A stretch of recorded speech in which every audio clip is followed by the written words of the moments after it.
নমস্কার, কেমন আছেন আপনারা সবাই? আশা করছি ভালো আছেন। আর চলে এলাম একটা পিঠের রেসিপি নিয়ে। আজ বানাবে আমার মা সাজের পিঠে। আপনারা এটাকে আশকে পিঠে বলেন, কেউ কেউ চিতই পিঠে বলেন, আমরা বলি সাজের পিঠে। তার জন্য এখানে ঠান্ডা জল দিয়ে হাফ ময়দা হাফ চালের গুঁড়ো দিয়ে নুন দিয়ে এটাকে গুলে রাখবে ঘন্টাখানেকের জন্য। সব হাফ হাফ দিয়েছে, দিয়ে এটাকে গুলছে, গুলে ঢাকা দিয়ে রেখে দিতে হবে। আমি আর কবে আসবো তুমি যাই সব নিয়ে পিছিয়ে গেছে।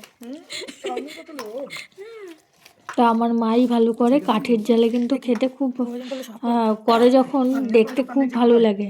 আর খাবার তো কোনো তুলনাই নেই। এই সব পিঠের সাথে যদি একটু কষা মাংস হয় খেতে কিন্তু দুর্দান্ত হয়। দেশি মুরগির ঝোল হলে তো কোনো কথাই হবে না। এবার জল দিয়ে রেখে দিয়েছে। এবার হচ্ছে উনুন ধরিয়ে দিয়েছে, নতুন সাজটাকে বসিয়ে দিয়ে এবার করছে জাল দেবে। জাল দিতে দিতে এটার মধ্যে একটু তেল দেবে, তেল দিয়ে সাজটাকে মুছে নেবে।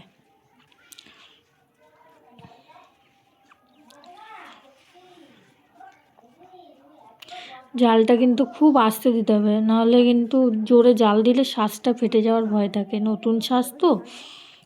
আর ভালো হয় যদি আগের থেকে সাজটাকে টুস দিয়ে জাল দিয়ে ভালো করে পুড়িয়ে রাখা যায়। তারপরে একটু লবণ দিয়ে নিল, কারণ সাজটা ফাটছিল, 2-3বার আওয়াজ হয়েছে। আর ঠিক ব্যাটারটাকে এই থিকনেসেই গুলতে হবে। গোলা হয়ে গেছে, এবার অল্প অল্প করে দিয়ে পিঠে ভাজতে শুরু করবে। এটা প্রথম খোলা, এটা ভালো না হলেও এর পরেরগুলো ভালোই হবে, উঠবে, কারণ এটা প্রথম তো, এটা একটু অসুবিধা হতেই পারে। সাজ দিয়ে ঢাকা দিয়ে দেবে, ছড়া দিয়ে দিয়ে ওপরে দেখবে 3টে ফোঁটা দিয়ে দেবে। এটা কিন্তু নিয়মের ভেতরেই পড়ে। আপনারা কারা কারা এইভাবে করেছেন কমেন্ট করে জানাবেন। নিভে আছে, জাল দিতে হবে, অতিরিক্ত জাল দেওয়া যাবে না। ওই দেখুন চালের উপর হনুমান এসছে, ছাদের থেকে দেখছি।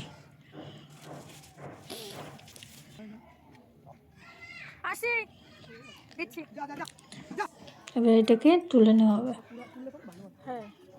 পরে দেখুন প্রায় হয়ে এসছে। মাঝখানে আমি খেতে চলে গেছিলাম, মা করছিল উপরে। তারপরে আমি এসে আবার দেখি যে প্রায় অর্ধেকের বেশি হয়ে গেছে। কাঠের জালের সাজের পিঠেটা খুব ভালো লাগে। এই যে আবার দিচ্ছে।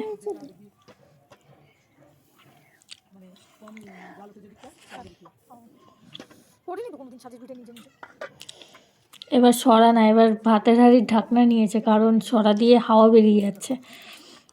বাষ্পটা বেরিয়ে গেলে না সেই পিঠে ভালোভাবে ফুলতে চায় না। এই দেখুন এই খোলার পিঠেটা কত সুন্দর হয়েছে।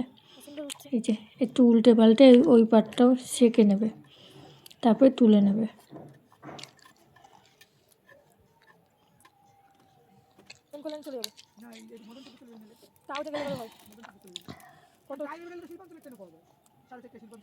কাঁচি দিয়ে কুচিয়ে কুচিয়ে তুলছে।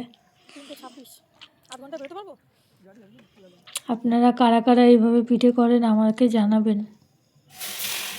এবার পিঠে ঝোল দুধ রস বানাবো। তার জন্য এখানে কড়াইতে জল দিচ্ছি পরিমাণ মতো, দিয়ে দিচ্ছি প্রায় এখানে 200-250 গ্রাম আমল দুধ দেবো। প্রথমে অল্প একটু দিয়েছি, এরপর পুরোটা ঢেলে দেবো।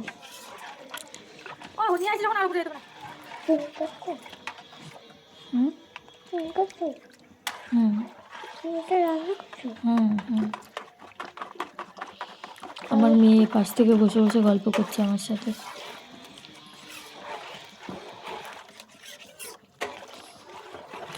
এটাকে ভালো করে মিশিয়ে নেব।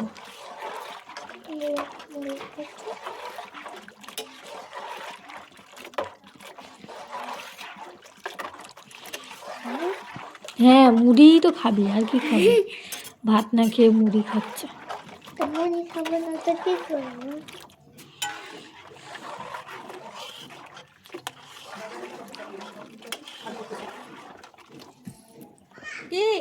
দুধটা ফুটে এসছে, এবার দিয়ে দিচ্ছে পরিমাণ মতো গুড়।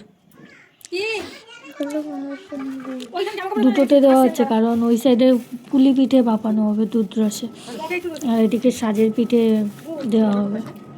দিচ্ছে পরিমাণ মতো চিনি, দুধ, গুড়, চিনি সব দিয়ে একবারে ভালো করে ফুটাতে হবে। ফুটিয়ে তারপরে পিঠেগুলো ছেড়ে দেবে। কেমন লাগছে এই ভিডিওটা দেখতে আপনারা অবশ্যই কমেন্ট করে জানাবেন, এবং লাইক, কমেন্ট, শেয়ার, ফলো, এবং ইউটিউব থেকে দেখলে সাবস্ক্রাইব করে আমার পাশে থাকবেন।